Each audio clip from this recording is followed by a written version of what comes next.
In a sudden twist in the Sahara Group case, a Supreme Court judge, Justice J S Khehar, has recused himself from hearing the matter, following which a new bench has been constituted.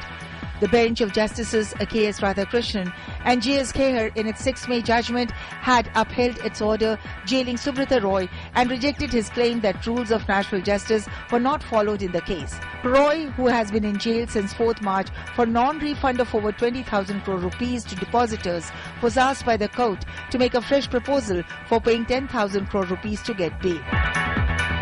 Public Sector Unit ONGC has moved the Delhi High Court, accusing Reliance Industries Limited of exploiting substantial gas from its natural gas block.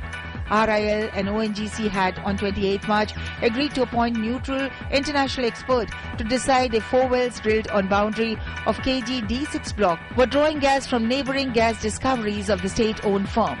ONGC believes that RIL's D6, A5, A9, A13 and B8 wells drilled close to the block boundary may be draining gas from gas field of Godavari block. Drop in prices of food items including vegetables as well as fuel brought down the April inflation to 5.2% ahead of the RBI's monetary policy review due early next month. The inflation measured on wholesale price index was 5.7% in March.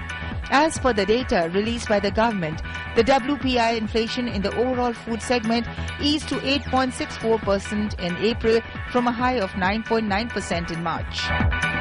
Andhra Pradesh Governor ESI Narasimhan has ordered a magisterial inquiry into the Kishanbagh police firing incident in Old City of Hyderabad.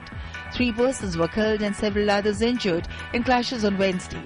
The governor, who reviewed the police firing incident with senior cops, also announced sanctioning of an ex gratia of 6 lakh rupees each to the families of the deceased and 50,000 rupees each to those injured, besides free medical treatment for them. 5 bus passengers have been killed and at least 30 others injured when a bus fell into a ditch in West Bengal's Midnapur district. 12 passengers have been seriously injured.